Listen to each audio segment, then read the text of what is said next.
Come with me and you'll be in a world of creative bankruptcy. Take a look and you'll see no artistic integrity. Hello and welcome to the Beniverse Movie Channel. My name is Ben Friedman and today I am reviewing the latest Timothée Chalamet movie, Wonka, which I got a chance to see this weekend. And boy, do I have some thoughts. And maybe by my rendition of pure imagination, you can kind of tell where my thoughts are. Hearing that this film was going to be a musical, hearing that it was directed by Paul King, who had done really wonderful kids movies before with Paddington, I'm like, you know what? Maybe this movie has the chance of being good. And so I went into Wonka with kind of this hope that, like, you know what? Maybe they have something interesting here. And it's really sad to report that they don't. They have absolutely nothing interesting within Wonka. There's nothing that adds anything to this character of Willy Wonka. And it's also just so puts itself in the shadow of Gene Wilder's version of Willy Wonka. And it's so unnecessary. They do themselves so much damage by referencing Gene Wilder's version. This is not a prequel to Gene Wilder's Willy Wonka and the Chocolate Factory, but it could be. They do everything to make you feel the Willy Wonka played by Gene Wilder, to the point that Pure Imagination, the song which I just sang, is in this movie. And you have the Oompa Loompas played by Hugh Grant in this movie, who looks exactly like the modern day iteration of the Oompa Loompas that we saw in the 1970s movie with Gene Wilder. They thankfully don't pay any homage to the Johnny Depp Charlie and the Chocolate Factory, a movie that I find downright terrible. And so going into this and watching this, I was just like, what is happening? Because I have Gene Wilder's version in my head, and I also have this movie that's trying to be its own thing, and it fails at doing both. It fails at being a respectful rendition and prequel / legacy of whatever you want to call it to the Gene Wilder version. And it fails at just being its own thing. It's just so incompetent in being a musical. And if this movie suffers from kind of the classic issues of it's just too long for a musical and the musical numbers aren't good. And that's probably my biggest complaint about this movie. There's no showstoppers in this movie. There's some songs that are catchy. There's stuff that I was listening to that I'm like, okay, this is fine as kind of background noise. But every musical number just kind of lacked, for lack of a better word, imagination. And it was really disappointing because you're just sitting there in the theater and I'm like, okay, can we kind of move on? And Timothée Chalamet, who's an actor I like, I think he does the role a serviceable job. I think there are moments where he captures that eccentric Willy Wonka energy that we're all kind of looking for in a performance like this. And so there's moments where I really like the performance out of him, but it's just never is allowed to be its own thing. It feels like he is trying to do a rendition of the Gene Wilder, or at the very least pay tribute to it. And it's also the case of, like, I get it. He was a theater kid. He has some musical background, and he's not a bad singer, but he's not a great singer. He doesn't have the power to lead this musical. And thus every musical scene is just kind of forgettable to some degree, especially because the film itself forgets it. Halfway through the movie, it just kind of forgets it's a musical. I think we go a good 30 to 45 minutes without a musical number in it.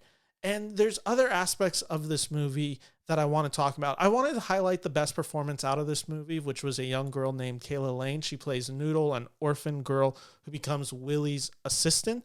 She has all the emotional arc of this movie, and she has a really wonderful chemistry with Timothée Chalamet, and they make the most of it. And this is where the movie actually worked.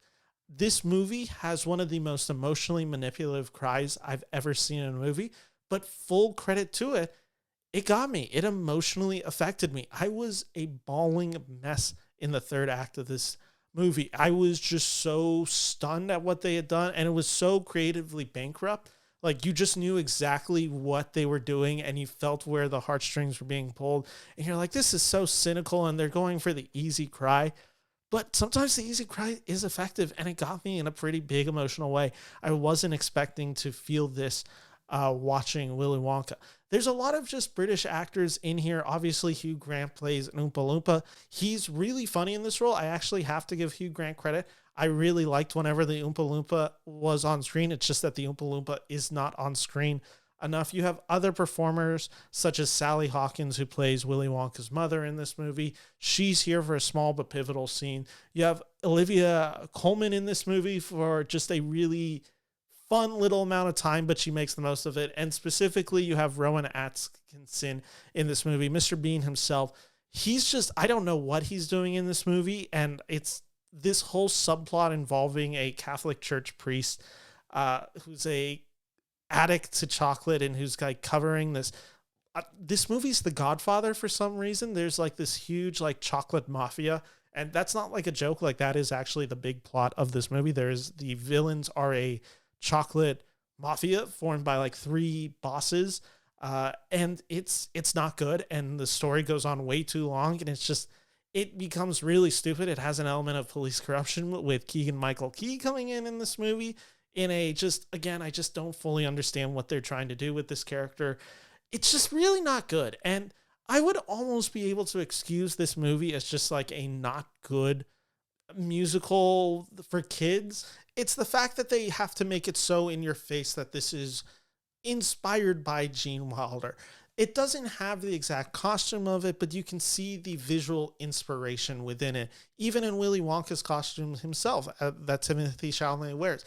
It's not exactly like Gene Wilder's, but it draws inspiration. So every scene where you're just watching it, I kept finding this thought where I'm just like, nothing is as impactful as it is in Gene Wilder. And it's also the issue, and I just thought of this right now, Willy Wonka and the Chocolate Factory starring Gene Wilder is not a musical per se. However, it does have musical set pieces. And all of those musical set pieces are better than any of the songs in this movie. Take any of them. Specifically, Pure Imagination, which again is used in Wonka. It's just done so much better when Gene Wilder does it. It has far more impact. So it's this idea where it's just like you're trying to be your own thing, and yet you're in the shadow of Gene Wilder, and you're reminding us that you're in the shadow of Gene Wilder. And that's just a bizarre decision. I don't understand the creative decision to want to do this and put yourself in that situation of failure, because when you're going up against one of the most iconic performances of all time, you're not going to win 100 out of 100 times. So to put yourself in that situation is all failure. And it just speaks of kind of the creative bankruptcy of this movie, which I found. Again, I never hated watching Wonka. It goes by, I believe this movie is just right over 2 hours. And I never really could say that I felt the length of this movie. It kind of moves at its pace. It's just like everything is kind of adequate. Like every scene that goes by, I'm like, yeah, this is fine. Some of the jokes are funny. I like some of the performers and characters in this movie. Like I'm totally having a serviceable enough time. And then when the movie ends, you're just like, okay, what was the point of that? Like, what did they create or achieve in this movie? But it just never works. And it doesn't feel like it's its own thing. And it's all in service of nothing. Anything that is good in this movie amounts to nothing because this movie is just so bland and forgettable. I didn't enjoy myself, but I also can't say that I had a horrible time. I do think it is a significant improvement over the Tim Burton Charlie and the Chocolate Factory starring Johnny Depp, a movie that I despise and think is horrible. This is definitely a huge improvement over that, but it pales so far in comparison to Willy Wonka and the Chocolate Factory that I just go watch that movie. That's the issue with this. I would recommend you watch Willy Wonka and the Chocolate Factory. I would never recommend that you watch Wonka. There's just really no reason to. I think it's ultimately extremely forgettable in all the worst ways. And it's not forgettable in the sense that just like, oh, you've watched it and it's just out of your mind right after. It's forgettable, but in the sense of just like, I didn't enjoy watching it. And that was the issue where it's just like, I only have bad memories of watching Wonka, which is my issue with it. Even if while I was watching it, I was like, this isn't that bad. It was a pretty unfun experience. I can't recommend Wonka. If you want to see it, I think you can wait to streaming. There's some nice visual and set pieces in this movie, but it does kind of have the CGI airlessness to them. Nothing's particularly great in this movie. Nothing's just really accomplished in this movie that I found to be wholly successful besides some of the performances, which I did think had merit to them. So that's my review of Wonka. If I'm giving this on a scale of, let's do 4 chocolate bars, 4 Wonka chocolate bars, I am giving this, I kind of want to be mean and go 1.5 out of 4. I'm almost leaning towards 2 just again because I was like, this thing's pretty forgettable. I'll hit it at the 2 because of the emotional hit that it got me at the end. Because like I said, this thing got me emotionally at the end in a big way. And very few movies can get that big of a reaction out of me. So credit to them for that and for pulling something off like that. Because that does require really good performances. And they are very good performances in that scene. Thank you all for watching. I hope if you're still watching, I'm trying to get to 500 followers. I'm so close. Maybe at the time this video posts, I'm already there. But if you like this video, hit that subscribe bell and follow me for more movie reviews coming in 2023. Thank you all so much for watching and happy holidays.